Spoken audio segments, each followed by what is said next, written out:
Welcome into the Davis Football Show, everyone. My name is Nick Davis, and we're here with my brother Rob in the Davis Studios. Thank you so much for listening today. We are going to be covering all things football for you sports fans. This is the DFS.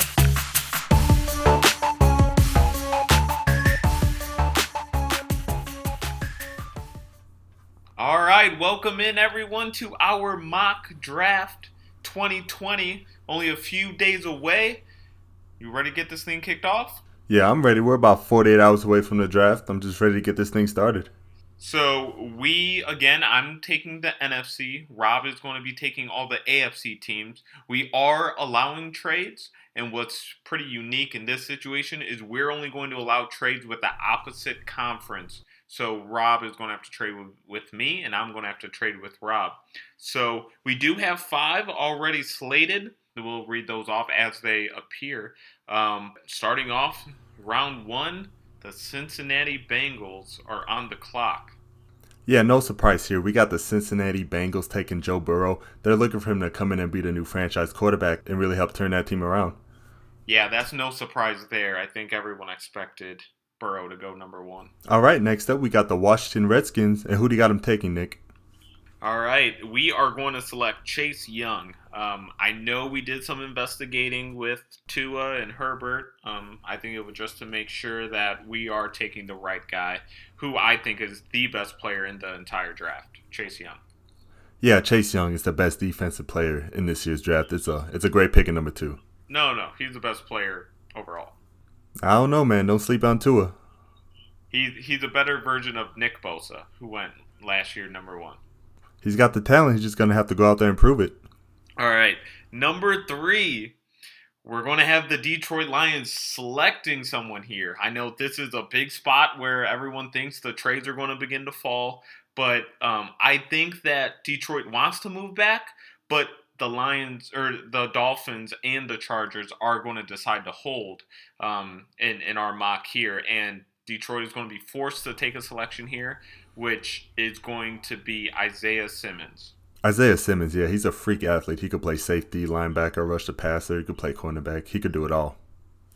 All right, now at number 4, the New York Giants are on the clock, but this is where our first trade falls. The Jacksonville Jaguars are going to offer their number 9 pick and Yannick for this number 4 slot. So, with no further ado, the AFC Jacksonville Jaguars, Rob, they select? I got the Jacksonville Jaguars taking Tua Tagovailoa. To me, he's the best player in this year's draft. Teams are concerned about his medical because he's dealing with a hip injury, but if he's healthy, he's going to be the best player in this year's draft. Wow, that's pretty surprising for me. I was not expecting a quarterback, let alone Tua, to go to Jacksonville. I thought that they were going to hold out for next year, but here we are. Yeah, a lot of players are leaving Jacksonville unhappy. The fans are unhappy, so they got to do something to give the fans something to be excited about. All right, well, with that being said, AFC Miami Dolphins, you're on the clock. All right, I got the Miami Dolphins taking Justin Herbert. The Dolphins really need a quarterback, and it looked like last year they were tanking to try to get one in this year's draft, and it seems like Herbert's their guy. Was this a pick where they wanted Tua, or they just settled for Herbert? I feel like they were split between the two because of Tua's medical history, so Herbert falls to them. That's who they're going to take. They get to keep all their future picks. Okay. My philosophy is if you're split, you don't love either. Yeah, that's one way to look at it. All right, number 6, we got the LA Chargers on the clock. Do they take Love, or do they not go quarterback? No, I think it's a little bit early to take Love, so I got him taking Jedrick Wills. To me, he's the best offensive tackler in this year's draft. He's the most proven playing in the SEC. He could step in day one and help whoever's on the center for the Chargers this year. Okay, yeah, I agree with that. And the Chargers team is loaded. Tackle is one of the few positions they need. It's going to be very hard for any rookie to come in and make the Chargers team, and I think Wills could. All right, number 7, I got the Carolina Panthers. Now, I feel they're going to be looking to trade back here. They have too many holes, and they can use more picks in this draft to fill all of those holes.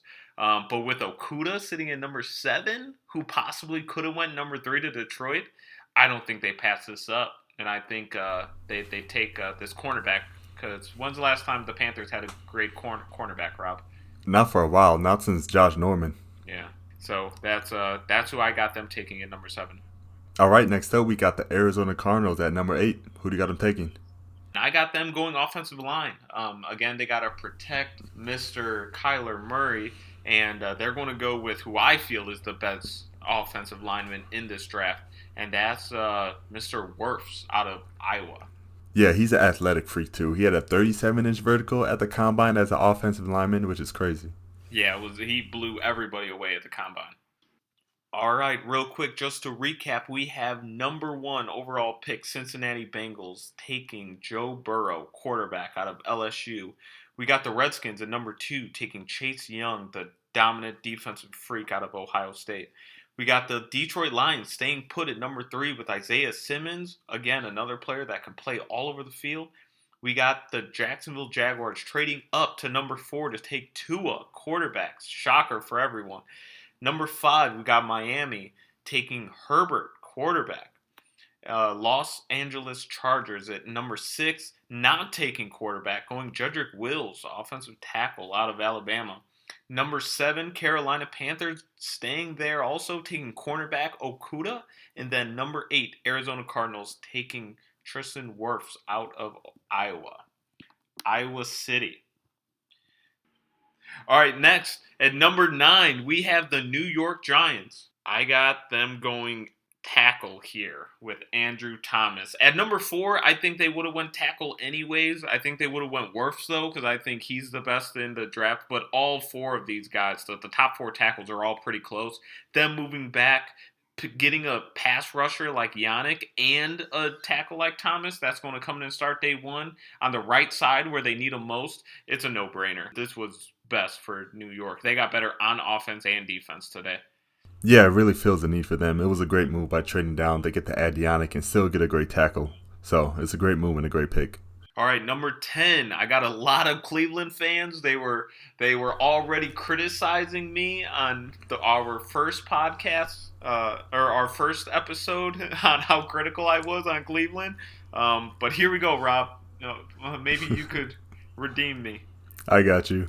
I got him taking Mekhi Becton, left tackle. He's a big, strong player. He ran 5'1" at the combine, which is a record for a player over 300 pounds. So that's why I got him taking to help out that offensive line. You got them playing on the right side or the left side? I got him putting him on the left side. They just signed John Conklin that plays right tackle, so I think throwing him on the left will be the best move. All right, next, number 11, we got the New York Jets. And this is another pick that I was interested to trade up into, but you wanted to stay put with the Jets here. Yeah, I really feel like the Jets want a number 1 receiver, and trading back, they'll lose one of the top 3. So I got him taking Jerry Jeudy. He's the best route runner in this year's draft. I know he got a small knee injury in the past, but I don't think that's going to be a problem. Number 12 is the Las Vegas Raiders. But we have our second trade coming up from number 16. The Atlanta Falcons are coming up to number 12. The Raiders will be receiving the 16th pick and a 2021 second round pick to move up these 4 slots. And I got Atlanta taking Derek Brown. They could not believe that he was still sitting here at number 12. The Atlanta Falcons hasn't been able to stop the run games for years. And I think Derek Brown is one of the top defensive players in this entire draft, sitting there at number 12. Yeah, it's a great pick for them. I think the Falcons need all the help they could get on the defensive side of the ball. All right, number 13. We originally it's Indianapolis's pick, but they got DeForest Buckner in this trade from San Francisco. So NFC's San Francisco is at number 13. And this might be a little surprise for everyone. I'm going to pass on Ruggs here, and I'm going to go C.J. Henderson, cornerback out of Florida. A lot of people have him as the number 1 corner, actually. I think he plays a lot of man. He can lock up and be a starter right away. But for San Francisco specifically, looking at the future beyond Sherman, they need a number 1 guy, and I think he can be groomed into that this year, get some playing time, and then move and solidify that number 1 lockdown role in the future. Yeah, I'm surprised you're not going to receiver here. But cornerback isn't a bad pick. I know Sherman's getting older. They're going to need help at that position. And they got another first-round pick where they could get a receiver there, too. All right, with number 14, Tampa Bay Buccaneers, I got them helping out Tom Brady. They invested a lot of money into him, or a lot of hope into him. And they're going to go with the speed demon, Henry Ruggs. They seen what Kansas City did last year, and they want to duplicate that. So add him to the dominant weapons that are already there. We just got word today that Gronk is going to be coming back. This offense is going to be so high power. It's going to be insane. Henry Ruggs, number 14. Yeah, adding Henry Ruggs to that offense would be scary. They got a lot of weapons you got to try to stop. All right, number 15, we got the AFC Denver Broncos. I got the Denver Broncos taking CeeDee Lamb. To me, he's the second best receiver in the draft. Put him alongside Courtland Sutton. They got Melvin Gordon in the backfield. They're really starting to put together a good team out there in Denver. Yeah. I think, partnering with Sutton is going to be a pretty strong duo there. All right, well, with the 16th pick, this is where that trade at number 12 came in. The Las Vegas Raiders, you're on the clock. I got the Raiders taking Javon Kinlaw. He's a beast. He could stop the run. He could rush the passer from the inside, which all quarterbacks hate. He's really going to be a disruptive player at the next level. Okay, yeah. I can see that. I could see him shoring up that interior D line there for the Raiders. All right, so just to recap, we have number 9, the New York Giants selecting Andrew Thomas. We got number 10, Cleveland Browns taking Becton. We got number 11, New York Jets taking Judy. We got number 12, the Atlanta Falcons taking Derek Brown. We got the San Francisco 49ers at 13 taking C.J. Henderson. 14, Tampa Bay Bucks taking Henry Ruggs. 15, Denver Broncos taking CeeDee Lamb. And at number 16, the Las Vegas Raiders taking Kinlaw. Up next, we got the Dallas Cowboys on the clock. All right, so for this pick for Dallas, I'm going to go with K'Lavon Chaisson, edge rusher out of LSU. I think he's the number 2 edge rusher in the draft. Don't you agree? Yeah, second best edge rusher in this year's draft behind Chase Young. He's going to come in and fill the void that Robert Quinn left. Yeah, with the loss of Robert Quinn, they got to fill that somewhere, and I think this is the best pick for them. All right, now this is where our third trade comes into play here. In number 18, the Miami Dolphins currently hold this pick from Pittsburgh. They got this pick from the Mika Fitzpatrick trade. The Green Bay Packers are going to come up and give Miami their number 30 pick, along with their second round number 62 pick. And the Green Bay Packers sitting at number 18 is going to take receiver Jefferson out of LSU. He's going to fit perfectly in the slot. Yeah, it's a great move by the Packers. It fills a huge need for them. Rodgers don't have that many years left, so it's about time to get him some weapons. All right, number 19, we got the Vegas Raiders back on the clock. I got the Las Vegas Raiders taking safety, Xavier McKinney out of Alabama. He's a real versatile safety. He's a great leader. He's really going to help out that defense. Is he going to play safety or slot corner? He could play safety, corner. He could play in the box to help with the run. He could do it all. Okay, all right, I can see that. All right, number 20. We have the AFC Jacksonville Jaguars back on the clock. I got the Jaguars taking A.J. Terrell here. He's a big, long, fast corner. He's really going to step in day one and make a difference. Okay, I can see that. They went offense with their first pick, and now they're going defense with their second. Number 21, Philadelphia Eagles. I'm shocked. Surprised, I guess, that we didn't move up here. I know they were kind of looking receiver also, but sitting here at number 21, Patrick Queen is still on the board, linebacker out of LSU. His leadership is phenomenal. So we're going to go Queen, 21, Philadelphia. Yeah, that's a really good pick. I'm hoping the Ravens could get Patrick Queen somehow, but with the Packers trading up to get Jefferson, I feel like that's who the Eagles really wanted. So they're going to have to settle for Queen.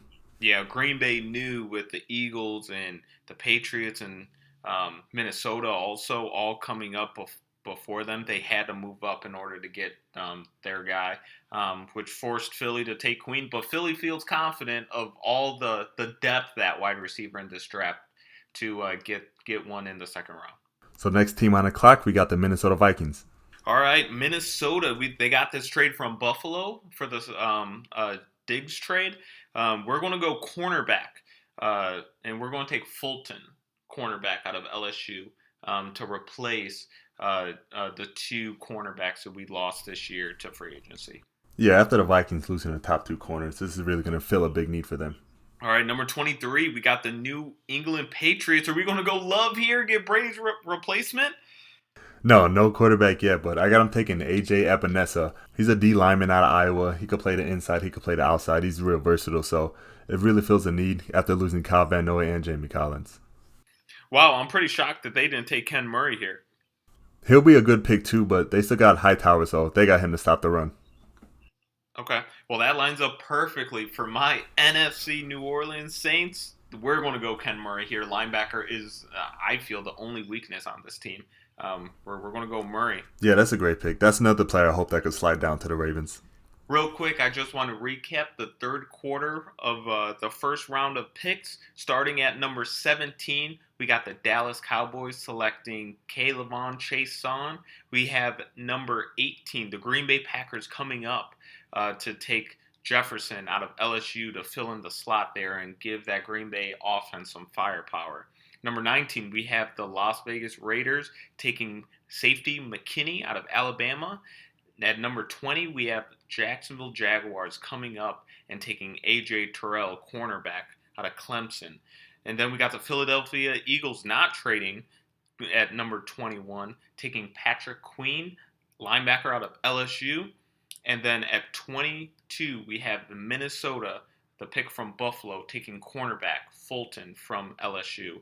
Number 23, we have the Patriots not taking their future quarterback in Love and going edge rusher A.J. Epinesa out of Iowa City. And then we have 24, the Saints going with Kenneth Murray, who I feel is just one of the more explosive linebackers out of this draft. And that wraps up the third quarter here as we run into the back half. All right, 25, we have the Minnesota Vikings, but this is where our fourth of 5 trades fall. Indianapolis Colts, who do not have a first-round pick, are going to trade into the first round for their second round, their very high second-round pick at number 34 overall, and a 2021 second-round pick. Indianapolis, you're on the clock. Yeah, I got the Colts trading up and taking a franchise quarterback in Jordan Love. Phillip Rivers is going to struggle, so I feel like they're going to move on to Jordan Love about halfway through the season. Is Jacoby going to be there throughout this whole thing, or are they just going to run Rivers and Love? No, I feel like he'll still be there because if Rivers get hurt week 1, I don't think Jordan Love will be ready to step in yet. All right, only time will tell. Number 26, the Miami Dolphins from Houston. All right, I got the Dolphins taking Josh Jones. They just took their franchise QB, so you got to take a guy to protect him and keep him healthy. Okay, yeah, I can definitely see this pick. I'm really actually surprised he's still here at 26. Number 27, we have the Seattle Seahawks. We are going to take edge rusher Gross Matos. So you have the Seahawks now bringing back Clowney? No, I think they move on from Clowney. And they 2 first-round picks in a row, 2 years in a row that we took an edge rusher, and I think they step up. Yeah, if they don't bring Clowney back, this is a great pick for them. I think overall that's the plan. Number 28, we have the Baltimore Ravens on the clock. Yeah, so with Queen and Murray gone, I would like to see him trade down from this pick, but I'm going to just go ahead and take Cesar Ruiz. He's an inside lineman. It really feels a big need for the Ravens with Matt Skura coming off an injury and Yana retiring, so it's a really great pick for them. All right, number 29, we're going to go with the Tennessee Titans. Are they going to stay put here? Yeah, I got Tennessee taking Jalen Johnson, cornerback. He's a real big, tall, aggressive cornerback. He'll be ready to step in day one and make some plays. Yeah, I can see that. And going to a Vrabel-style defense where, that's really a focus. You could slide Malcolm Butler in to cover the slot, bump him outside. I think this is a real good fit. All right, number 30. This was originally the Green Bay Packers pick. We did make that trade to Miami. So Miami would be on the clock here, but we're going to make our last and final trade with this pick. Seattle is going to come in and give up 2 second-round picks, number 59 and 64, and we are going to go with Jonathan Taylor, running back out of Wisconsin. And the reason for moving up to grab him here is because we feel he's the best running back on the board, and we also are able to exercise the 5th-year option in his contract, taking him in the first round. So for a team that loves to run the ball down your throat, Jonathan Taylor is the best option. Yeah, Taylor got speed. He got power. He could catch the ball at the backfield. He's just a good overall back. Yeah, I think Seattle just long-term, you lock him in with Russell for 5 years. They won't. Think about all the running backs that took handoffs from Wilson over the past 5 years. I mean, they brought Marshawn out of retirement last year just because they couldn't stay healthy. I don't think Penny is going to end up being the player they all hoped that they took a couple years back. Taylor is going to be the future with Metcalf and those boys going forward. All right, we got the 49ers with their second pick in the first round. Who do you got them taking? All right, I think that, remember, up at 13, they passed on a wide receiver. So instead of going with Ruggs up there or CD, we're going to take T. Higgins here out of Clemson. We feel he's a long jump ball type guy that is going to couple well with Deebo Samuel and fill in for that the hole that Emmanuel Sanders filled last year on our Super Bowl run. Yeah, this is a great place for him to go, playing alongside Deebo Samuel. You know, Mike Shanahan's going to get the most out of him. Last but not least, we have the Super Bowl champs, Kansas City Chiefs. Hold on, before you make your pick, did you hear the rumor that they were interested in trading up for Henry Ruggs? The Chiefs trading up? Yeah. Man, they're trying to build a track team down there in Kansas City. That'll be really tough to stop, though. Wouldn't it? Like, think of that speed. Oh, my God. All right. Well, Ruggs is off our board right now, and the Chiefs are at 32. So who's your pick? I got the Chiefs taking Grant Delpit. He's a big, strong safety. He could play in the slot. He could cover corners. He's a real good playmaker. He'll be one of the best players on that defense day one. A safety, even though the Honey Badger's there? Yeah, they got the Honey Badger now, but he could get cut by next year because of cap space. So I think it's a great fit for them. Okay. Yeah, I can see it. Kendall Fuller did play some safety last year during the Super Bowl. Even though he originally played cornerback, they definitely need some depth at that position. Thornhill is coming back, though. He played very well, second-round pick from last year. That got injured and was out for the Super Bowl. But I think having a strong number 3 just in case, those boys fly around and you need someone reliable to come and step in. All right, so that concludes our first round of our NFL mock draft that is only days away. We will be doing a second round, and we are going to include the trades that we made in this first round. For example, GM Mr. Rob Davis has loaded up Miami, who moved back twice in the first round to accumulate 5 second-round picks. So stay tuned, listen in for that. Yeah, moving back in the draft is always a good move to me. I know a lot of fans don't like it, but being a Ravens fan, I see how good it works because they do it all the time. So, to me, the draft is like a lottery. So the more lottery tickets you have, the better chance you got to hit the jackpot. As we conclude here, I just want to say we couldn't be more excited for this NFL draft. As always, the NFL draft is so superior compared to all the number of drafts in other major sports. The focus on rookies coming into this league is just at another level. And with the lockdown, the stay-at-home order, I think that more people are going to tune into this draft than years before. The ratings are going to be through the roof. The NFL is king on TV over baseball, over basketball, over hockey. Don't get your mind twisted. Look at the ratings. They hold all the records. The NFL is number one, and this draft is going to be the biggest ever. That was all we got for you guys today. Make sure to follow us on Twitter, Instagram, and Facebook. With the draft coming up, we got a lot of polls. We're going to be asking a lot of questions for you guys. And ask us any questions you guys would like down in the comments. Thank you for listening. This is the DFS.